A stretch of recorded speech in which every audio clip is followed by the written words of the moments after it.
Hey, what's going on, guys? 81 Oak Ridge. They have a Blu Ray DVD update.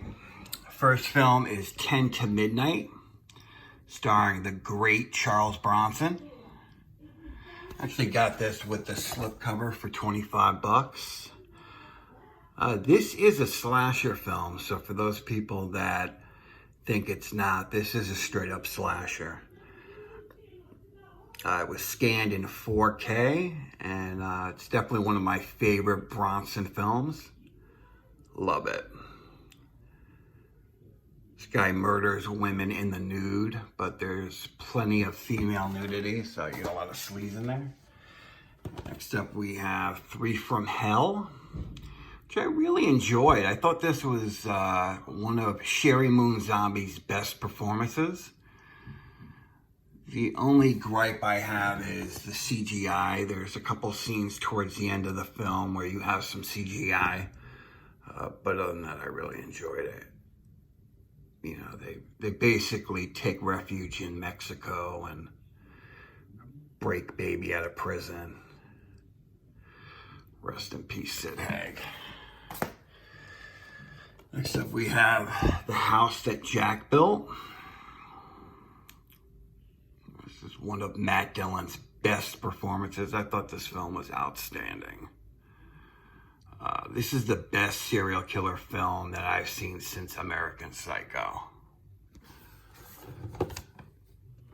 You know, there's a scene where he kills children. He kills a mother and her two sons, and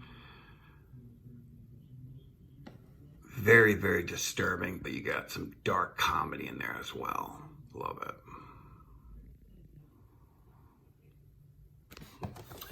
Okay, next up we have Ready or Not, which reminded me a lot of You're Next.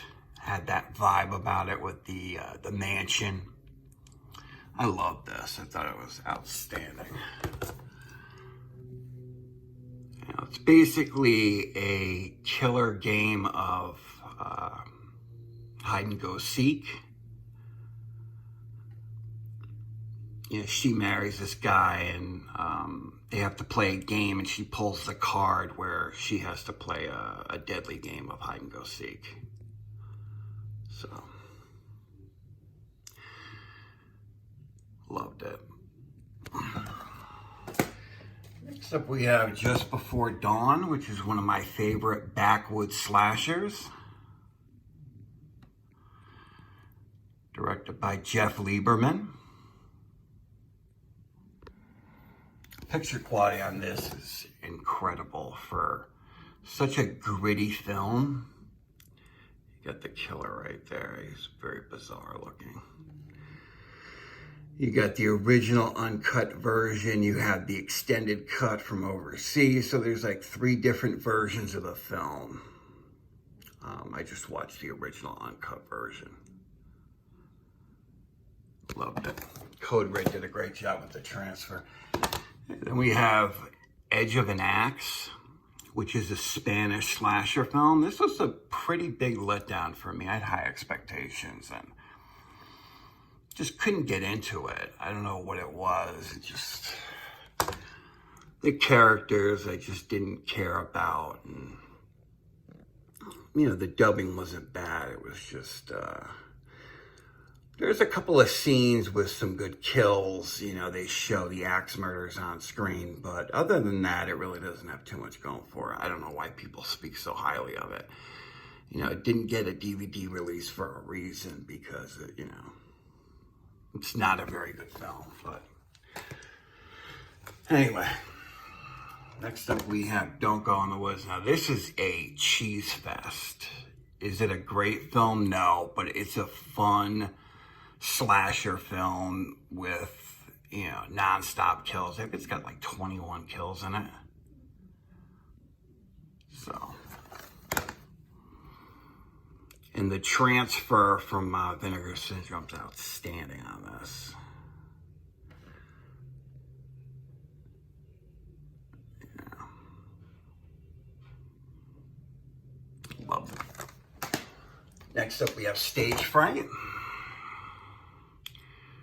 which which really took me for a surprise. I really enjoyed this. I don't know why I overlooked this film. I think because the owl head killer just looked a little corny, but man, this film, one of the best slasher films of the 80s, without a doubt. Very brutal kills, you know, you get some good tension in there. Loved it. Okay, there's Stagefright. Next up we have Nightmare and a Damaged Brain. This is the 88 films release. I was pretty disappointed with this transfer. Love the film, but the colors are really washed out. So I recommend you guys pick up the Code Red DVD, either the 30th or the 35th anniversary edition. It doesn't matter. Well, the 30th anniversary edition has special features, but the Blu Ray from Code Red is like almost impossible to come by. But I love this film. It's got that infamous axe murder where the kid kills his parents. Next film is Evilspeak, and this was given an X rating for all of the decapitation scenes towards the end. They had to make some major cuts, and this is like the first time the film has been shown in its uncut form. Got Clint Howard, who's amazing in this. So it says they had to cut graphic violence to avoid the X rating. Got a lot of sleaze, very cheesy, but enjoyable. I think Anton LaVey said this is one of the best satanic horror films ever made. Next film is The Beast Within. This has some of the best practical effects you'll ever see. I mean, really blown away with some of the effects in the film. It's basically about a woman who gets raped by this half hybrid Bigfoot, or half beast, half human. She has a child, obviously. He grows up and he has some of the traits from his Bigfoot father.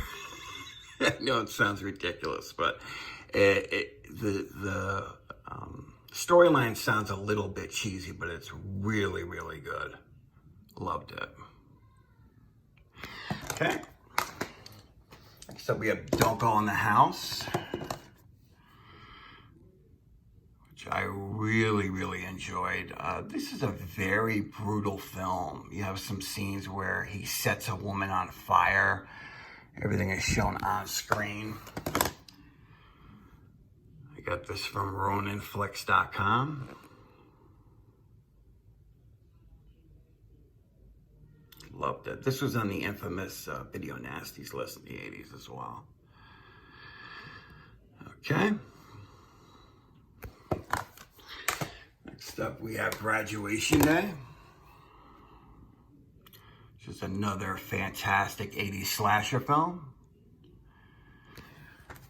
Excellent transfer from Vinegar Syndrome. They did a 4K scan, as you can see. This is a decent slasher. It's like a second-tier slasher. I wouldn't put it in the category as like The Burning or films like The Prowler, but I thought it was decent. Next up, we have Nightmare in Badham County. This is basically about a woman and her friend who's African-American. They go on a road trip and they get hassled by this racist bigot cop. And they get sent to like a woman's prison. It's basically a women in prison type film. Transfer looked great on this. This comes with the TV cut because this is a TV film, but it was released theatrically and it has the R-rated theatrical cut as well.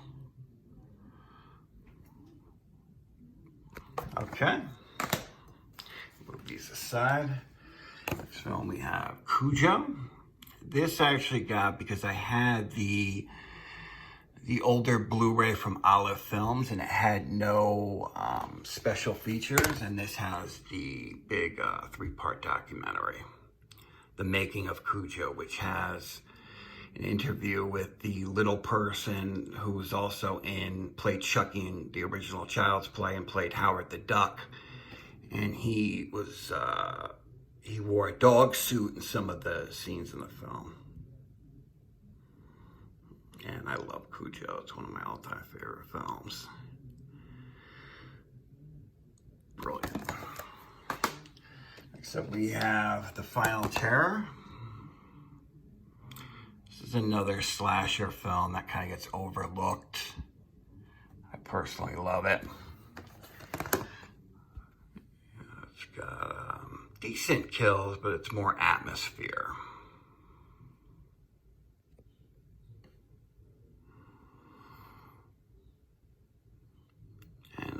They had a hard time getting the elements to this film for a decent transfer. They had to get it from like collectors and. But yeah, there's The Final Terror. Then we have the Code Red DVD version of Nightmare on a Damaged Brain. This is definitely the way to go if you're a fan of the film. The colors pop. It looks a lot better than the '88 film's Blu Ray, in my opinion.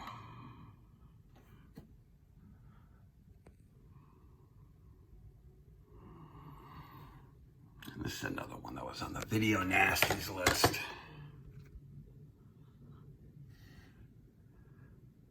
Love that mask. So creepy when the killer walks in with that mask on. Then you have the that axe murder still holds up today. Just so brutal. I don't know what they were thinking with that art there. It looks like shit. But yeah, this is the uncut version. The '88 film's release has an extra scene, but all the gore is in that version. And next up, we have the original Friday the 13th. I do have the box set of this, but I just decided to get the standalone release.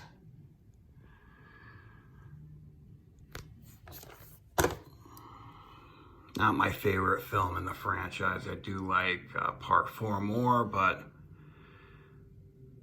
this definitely has the best story, obviously, because it's the original.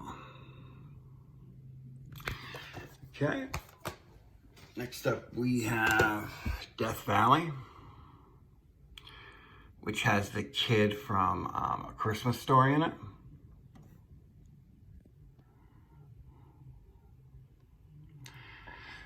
Trying to fix the focus there. There we go. Yeah, this is a good film. I wouldn't say it's the best slasher. You know, it's not in the category of Friday the 13th or films like Halloween, but it takes more of a subtle approach. You know, you got a cat and mouse game between the kid and the killer here. So, very well made though. I liked it. Okay. Next up we have Sleepaway Camp, and I finally found this with the slipcover for a reasonable price. Very happy to have this in my collection.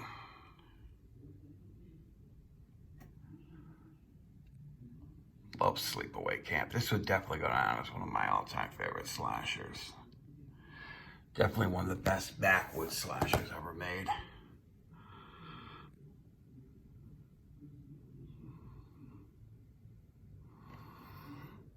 The way they harass this girl is just, oh my God, the abuse. You know, it's basically the same formula with these films. The killer winds up, you know, getting harassed and getting their comeuppance towards the end of the film, and that's what happens in this. Transfer looks amazing on this. Love the original art. I can pull it out here. Love that. Let me see if I can get it.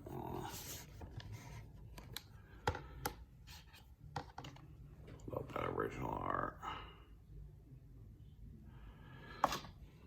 Okay. Sleepaway Camp. Then we have, which I got this yesterday, matter of fact, My Bloody Valentine from Scream Factory. Definitely one of my all-time favorite slashers. Love it. And this is the 2009 Blu Ray release. The inserts that were uncut were from a VHS rip, so you could tell where the uncuts were spliced back into the film. This is just seamless. The whole 35 millimeter uncut print was scanned at 4K. Love this. I cannot speak any highly about this. I think it's brilliant. Recommend this to anybody that's a fan of the film. Next up we have Butcher, Baker, Nightmare Maker. It's another film that I got from Ronin Flicks. Get the late Bill Paxton in there. Just a great story overall. Susan Tyrell plays the ultimate nut. Yeah, she's fantastic. She's fucking out of her mind. Psychotic. Then you have the bigot cop who hates homosexuals. You know, every other word that comes out of his mouth is fag this, fag. Are you a fag? Are you a fag? Your coach was a fag.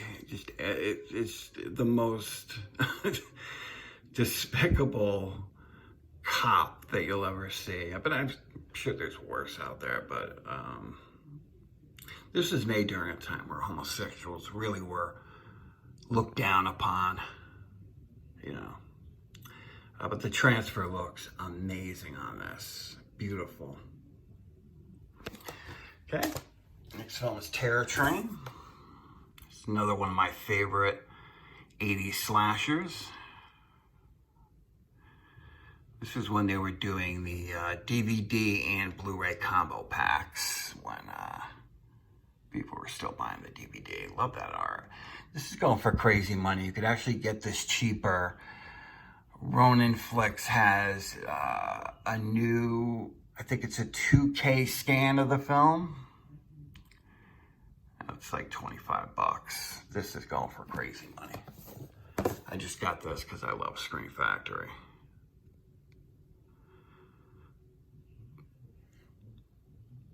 Great film though. A lot of people talk shit about this movie. I love it. The killer basically kills and then changes and takes the person's costume, and so he's a different character throughout the entirety of the film. Okay. Next up, we have Humanoids from the Deep.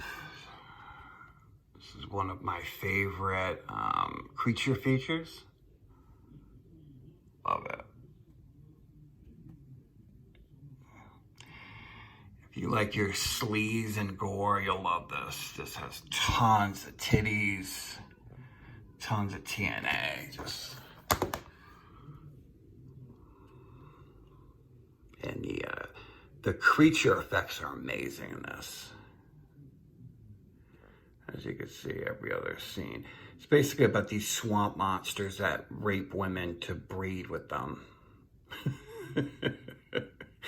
It sounds crazy, but it's entertaining as fuck. I mean, I could watch this constantly. I love it. And the transfer is decent. Looks pretty good. You know, there's a little bit of grain in there, but that's about it. Okay, next up we have the X-Ray Schizoid double feature, and I got this for X-Ray. Obviously, I'm not a big fan of Schizoid. I think it's okay.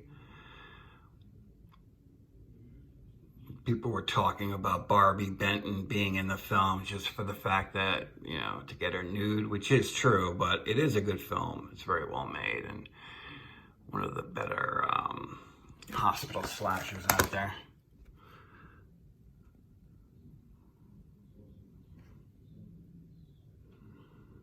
The killer's out of his fucking mind. He's one of the most aggressive killers I've ever seen in a slasher. I mean, he's fucking, like, he kills with such conviction. Like, he's had hatred bottled up for 40 years.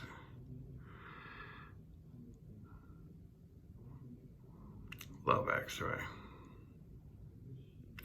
Okay. Next up we have Dead and Buried. This is another take on the zombie subgenre.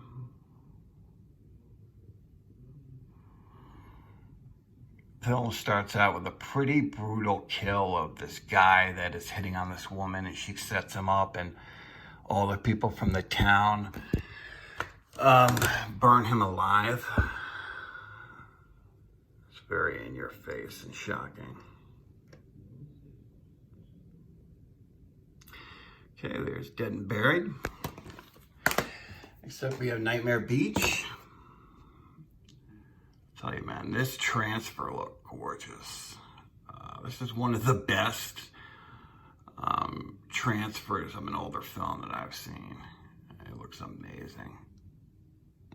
This film, you got tons of titties. You got wet t-shirt contests. The killer rides his motorcycle. He's right here, and he's got a mechanism on his motorcycle where he'll pick up a hitchhiker, and he's got like a lever where he electrocutes them. Almost like somebody dying on death row from the electric chair. I really enjoyed it. It's a little bit on the cheesy side, but still excellent. Next up we have Final Exam. This is another one that gets shit, probably because after the first 2 kills, there's not another kill for about 40 minutes, so people have a hard time, holding their patience. I really like the characters, and I thought the killer, they kind of kept the killer in the shadows like Michael Myers, so it had that feel of like a Halloween film. I would definitely put this in the top tier as far as slashers go. Okay. Next up we have Psycho 2. We check out the slipcover for, I think, $30. It's going for like $40, $50 online. I actually like this more than the original. Like, I know the original's classic, but this one I don't know. I could pop this on anytime, and it's got more of a sleazy 80s like slasher feel to it. Great film. Next up we have Semper Fi. It's a really, really good film. It's basically about these half brothers.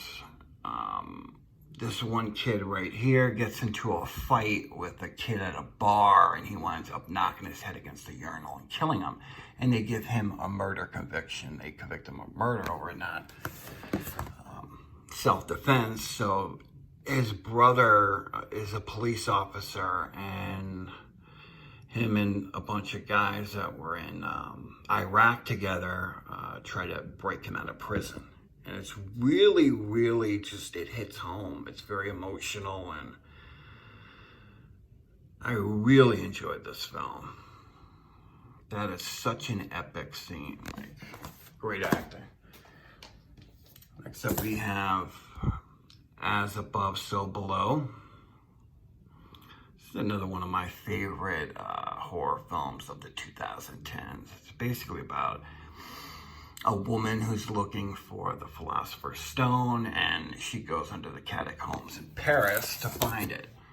And she takes a few people with her, and they have to keep going down, down, down. That's the only way to get out. And they become trapped, and they're hallucinating, and it's just very, very creepy. It reminded me a lot of The Descent, the film The Descent from 2005. So, great film. If you haven't seen it, definitely check this out. Next up, we have Hell Night with Linda Blair. It's another quintessential slasher from the 80s.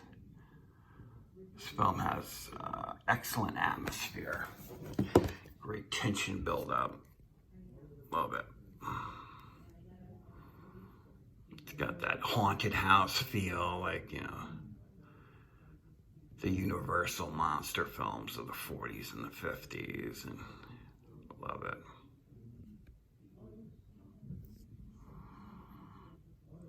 Okay, next up we have Chopping Mall. It's a very cheesy 80s film. Got tons of nudity, decent gore. Love it. This is one I couldn't find without the slip. Finally found it with the slip for $25, and that was a steal because it's going for $28 without the slip. So I found the special features interesting because I don't even think I had this on DVD, so it looks fantastic. Okay, it's Chopping Mall. Then we have Midsommer. This is an excellent film from Ari Aster. This reminded me a lot of The Wicker Man, the original Wicker Man from the 70s.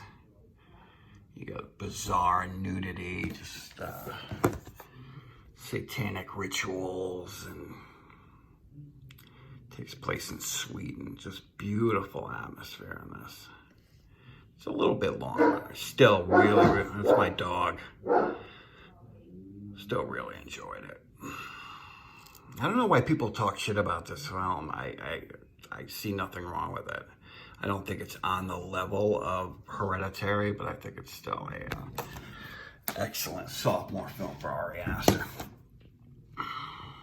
Next up we have The Mutilator. Love that art. One of the goriest 80s slashers, very low budget, but very enjoyable. Directed by Buddy Cooper.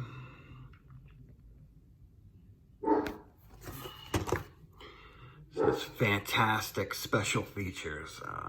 They talk about how the town was really rooting for the director and trying to help him out the best they could. And I just thought the film has a lot of love to it. You could tell it was made with the utmost care and love for the genre. Okay, so there's The Mutilator. Last but not least, we have Victor Crowley. This is it's basically Hatchet 4. I found the interview with Adam Green very interesting because he was talking about the depression that he went through and how hard it was to make this film, and he had no ambition because I guess he lost a friend. Just really depressing, but glad he pulled out of the depression and made another film.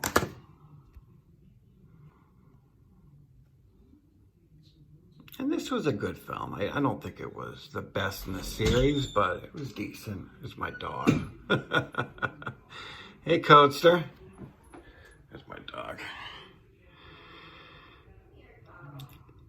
Okay, so that should do it. Hope you guys enjoyed. Thank you for watching.